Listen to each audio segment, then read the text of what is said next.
Baru, Solyu Intense Lip Stain. Warna intens, tahan hingga 12 jam. Beli sekarang. Terima kasih Anda masih bergabung sama kami. Pemirsa, dan masih tersambung melalui video conference ada Pak Hans Web, pengamat pasar modal terkait dengan volatilitas ataupun pelemahan dari nilai tukar rupiah terhadap dolar Amerika Serikat. Pak Hans, proyeksi Anda pergerakannya hari ini dan untuk sektor-sektor tertentu nampaknya masih diberatkan begitu ya dengan pelemahan nilai tukar rupiah ini. Ya betul, jadi kita lihat sebenarnya dari Oktober ya, itu kita lihat rupiah mulai mengalami pelemahan gitu. Dan tentu saja sesudah terpilihnya Donald Trump, karena memang menjelang itu juga pasar relatively juga udah antisipasi ya kemungkinan kemenangan Donald Trump di pemilu US gitu. Dan saat ini memang kalau kita lihat ada tekanan capital outflow di pasar kita, kemudian strong dollar yang terjadi ya sesudah Federal Reserve mungkin tidak akan memotong bunga secepat yang diekspektasikan pasar gitu. Nah tentu kita juga melihat kemarin BI juga tidak melakukan pemotongan bunga, padahal pasar berharap pemotongan bunga dilakukan oleh bank sentral kita untuk menopang ekonomi yang terlihat agak melemah, terutama di kelas menengah ke bawah ya, terlihat ada penurunan daya beli di sana. Tetapi kalau kita lihat harusnya rupiah ini tidak melemah lebih melanjutkan pelemahan ya, karena kita perkirakan juga dolar sendiri tidak terlalu menguat ya pada perdagangan kemarin gitu ya, orang mulai ada profit taking di US dollar. Jadi harusnya level-level saat ini ya kemarin udah sangat dekat dengan 16.3 ya, tetapi terlihat agak tertahan di level-level ini. Baik, bagi mereka yang kemudian memiliki saham-saham yang cukup terdampak dari pelemahan dari nilai tukar rupiah terhadap dolar Amerika Serikat sendiri, ataupun mungkin sektor-sektor yang lain lah ya, berkaitan dengan pelemahan dari IHSG khususnya untuk saham-saham blue chips, apa yang harus disikapi terkait dengan portofolio saham yang sudah dimiliki, dan sebetulnya terkait dengan sentimen positif ada harapan lain nggak sih Pak Hans, tentunya ini di tengah berbagai macam informasi terkait dengan dinaikannya PPN menjadi 12% di tahun 2025 begitu. Kita ada sentimen positif lain nggak yang kemudian kita dapat berharap setidaknya Pak Hans? Ya memang PPN naik ke 12% salah satu yang agak membebani ya pergerakan indeks dan rupiah kita gitu ya. Jadi di tengah daya beli yang melemah ketika PPN naik, tentu orang berspekulasi gitu ya bahwa PPN akan menyebabkan kenaikan harga dan kembali menekan konsumsi masyarakat. Tapi memang benar bahwa PPN hanya dinaikkan pada barang mewah gitu, tetapi tentu orang juga berhati-hati apakah ada efek domino efek dari kenaikan PPN tadi. Ada subsidi yang diberikan pemerintah ya terkait tersebut kenaikan PPN tadi, tetapi kita lihat terlihat agak pendek ya subsidi yang diberikan tadi ya. Jadi khawatirnya belum bisa meredam dampak domino efek dari kenaikan PPN tadi. Jadi ini agak sedikit negatif ya bagi pasar ketika PPN kita bergerak naik. Tapi tentu ada harapan di akhir tahun market berpeluang rebound gitu ya, apalagi pelemahan cukup signifikan terjadi. Baik, kita akan lihat bagaimana bergulirnya pasar begitu menyikapi berbagai macam sentimen. Namun kita kemudian akan bahas terlebih dahulu saham-saham pilihan di pagi hari ini dari Anda Pak Hans. Di antaranya adalah BBRI, kemudian juga GGRM, dan juga Unilever, dengan semuanya direkomendasikan buy dengan level support yang Anda sampaikan di level 4.000, resistance di 4530 untuk BBRI, GGRM, supportnya di 12.500, resistance di 14.200. Medco support di 1000 dan resistance di 1185, Unilever di support 1735 dengan resistance di 2040. Seperti apa analisis lengkapnya Pak Hans? Ya memang kalau kita lihat BBRI kemarin masih tertekan turun ke bawah gitu ya. Tetapi kalau kita perhatikan polanya udah relatif mengecil ya. Jadi seperti doji yang terlempar ke bawah gitu. Jadi kami melihat ada potensi untuk rebound di BBRI. Pada periode tekanan pasar, kita harus bertahan pada saham-saham yang relatif blue chip ya. Memang BBRI mungkin akan mengalami penurunan kinerja akibat pencadangan terhadap kredit, dan ini terjadi karena ada tekanan pada UMKM kita ya yang relatif mengalami masalah pasca pandemi COVID gitu. Tetapi BBRI tetap kita spekulatif beli gitu ya, level 4.050 sampai 4.100 area untuk kita beli, kita cut loss di bawah 4.000. Target kita untuk BBRI itu harusnya bisa kembali ke 4.400-an ya untuk saham BBRI. Oke, pelemahan beberapa waktu yang lalu bisa dimanfaatkan untuk bisa masuk ke BBRI. Dan kalau kita lihat level terakhir ini cukup menarik ya Pak Hans untuk bisa dimasuki. Karena secara valuasi masih cukup murah begitu, mengingat mungkin target price dari BBRI akan cukup jauh gapnya dari level yang ada sekarang. Ya betul, kalau kita pikir kalau market rebound biasanya memang saham-saham blue chip yang relatif lebih memimpin ya kenaikan. Baik, dari BBRI kita ke GGRM Pak Hans, seperti apa? Ya, gudang garam sebenarnya volatile. Kalau kita lihat volatilitas di perdagangannya cenderung melebar posisinya. Dan penurunan kemarin membentuk candle di tempat kami berbentuk hammer gitu ya. Jadi tentu ini membuka peluang untuk pembelian. Level 12.500, 12.900 area pembelian kita.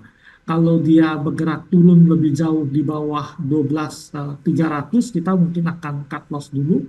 Tapi target penguatan kita di 14.200 ya untuk saham gudang garam. Baik, terkait dengan satu sentimen yang juga mungkin positif terkait dengan GGRM yang terkait dengan cukai rokok 2025 resmi tidak naik begitu ya. Ini kemudian mungkin akan menjadi satu sentimen yang cukup mendukung pergerakan dari saham-saham berbasis produsen rokok, salah satunya adalah GGRM. Dari GGRM kita ke Medco, Pak Hans, seperti apa? Ya, memang tadi di gudang garam juga ada upaya pemerintah untuk memberantas rokok ilegal ya, karena ada rokok-rokok yang nggak bayar cukai sehingga harganya murah, dan ini kan merugikan negara ya. Jadi itu tentu akan menjadi sentimen yang relatif positif ya bagi saham rokok sendiri. Baik. Medco sebenarnya dalam pergerakan turun gitu ya, tapi terlihat candle terakhir ada perlawanan sehingga kami merekomendasikan ini ada potensi rebound. Area beli di 1015 sampai dengan 1070, cut loss di bawah 1000, target kita untuk penguatan di 1170 untuk saham Medco. Baik, Medco, dari Medco kita ke Unilever, Pak Hans. Mendekati musim perayaan seperti ini untuk Unilever sendiri menarik untuk dicermati ya? Ya, Unilever sebenarnya tren turun ya udah cukup lama ya. Ini juga salah satu yang mengkonfirmasi memang daya beli itu menurun ya. Terlihat kelas menengah itu mendowngrade brand yang mereka pakai ya. Dan ini terlihat ada efeknya pada Unilever yang agak tertekan penjualannya. Tapi kalau kita lihat dari November, dia udah membentuk base dan berpeluang untuk rebound gitu ya. Saat ini tekanan turun ke bawah, volume relatif kecil, sehingga kita merekomendasikan untuk pembelian ya di saham Unilever 1750 sampai dengan 1800, ini area pembelian kita untuk saham Unilever. Cut loss kita kalau dia turun di bawah 1740, target kita untuk Unilever di 2000 sampai 2040. Baik, kalau kita bandingkan dengan misalnya MIOR ataupun mungkin INDF, seberapa menarik sebetulnya untuk Unilever ataupun mungkin saham-saham lain di sektor yang sama juga mungkin secara valuasi masih kemudian murah, dinilai menarik juga oleh Anda, Pak Hans? Ya, kalau kita lihat Unilever karena penurunan udah cukup banyak ya, jadi kita pikir ada peluang untuk rebound di sini. Mayora sendiri sebenarnya agak flat pergerakannya sehingga kita nggak terlalu merekomendasikan. ICBP turun kemarin tapi shadow panjang di bawah, ini sebenarnya peluang spekulasi beli juga ya.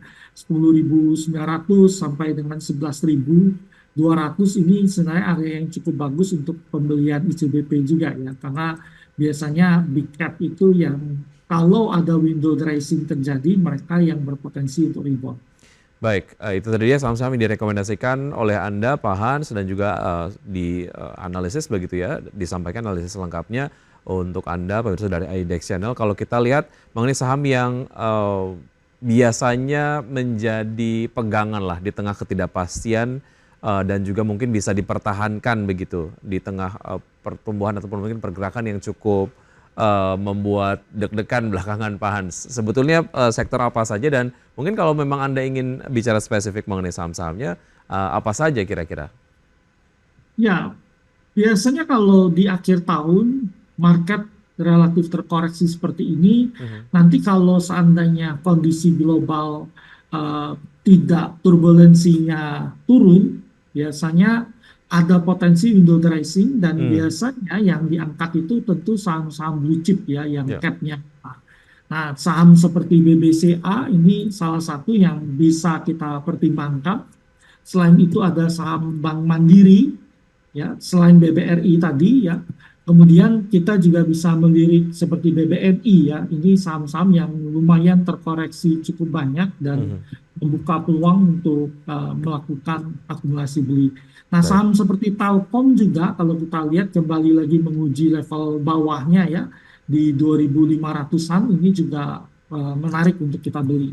Selain oke, itu kalau kita lihat ASII ya, memang ASII ini relatifly ada tekanan karena penjualan kendaraan melemah, tapi kita lihat tahun depan ada insentif untuk mobil hybrid ya, di hmm, mana hybrid ini banyak diproduksi oleh Jepang dan ICE adalah salah satu distributornya. Memang kali ini kita harus melihat pasar sedikit hati-hati. Kemarin revisi pertumbuhan ekonomi US naik ke 3,1 ya, mhm, tadinya orang pikir di 2,8, previous 3%, jadi pasar agak khawatir mungkin ya melihat ekonomi US cukup kuat. Kemudian klaim pengangguran ya itu ternyata turun, jadi baik, menunjukkan pasar tenaga kerja US cukup kuat gitu. Jadi baik. ini market mungkin rebound tapi mungkin agak terbatas ya Baik, pergerakannya. untuk saham-saham tadi yang Anda baru saja sebutkan menarik untuk bisa dicermati dan juga masuk begitu, tapi untuk mereka yang sudah punya di hold terlebih dahulu begitu ya, kurang lebih Pak Hans? Ya, Baik, sekarang portfolio yang sulit kalau kita cut ya. baik. Kita akan ke pergerakan IHSG pasca pembukaan di pembukaan C1 hari ini sejauh ini bergerak menguat 0,39% di level 7004,555. Kemudian juga tahap gainer sejauh ini ada KJN, IYLS, 9, DOSS, BOT, PMMP, Medco, kemudian Raja, MLPL dan juga PTRO. Tahap khusus ada Sona, SKBM, CINT, TRUS, MANG, Sofa, SAPX, Clean, BSML dan MSIN. Sejauh ini cukup inline dengan proyeksi pergerakan IHSG Anda tadi sudah disampaikan Pak Hans. Sejauh mana ini kemudian menjadi pola yang terus berlanjut hingga penutupan perdagangan nanti sore. Ya, rasanya ada penguatan, tapi harus kita bilang memang pasar sedikit hati-hati tentu saja ya, karena eh, dampaknya data US cukup mempengaruhi ya, apalagi statement Jerome Powell, penurunan berikutnya sangat tergantung data ya. Mhm, Malam ini ada data PCE, tapi kelihatannya PCE-nya akan naik ya, baik, mungkin ada kenaikan tipis di PCE US ya. Kalau kita lihat PCE inti mungkin dari 2,8 bisa naik ke 2,9, kemudian PCE-nya sendiri mungkin dari 2,3 bisa naik ke 2,5, tetapi secara bulanan mungkin akan tetap di 0,2 ya. Jadi baik. bukan kabar yang terlalu bagus bagi pasar, tetapi rasanya udah di ekspektasi pasar. Baik, Pak Hans, terima kasih sudah bergabung pagi hari ini dan juga sudah menyampaikan analisisnya. Semoga ini dapat menjadi referensi untuk pelaku pasar dapat berinvestasi hari ini. Namun lagi-lagi keputusan investasi kembali ke Anda, pemirsa dari IDX Channel. Pak Hans, terima kasih. Sehat selalu dan juga sukses selalu. Sampai jumpa. Ya, terima kasih Pak. Selamat pagi.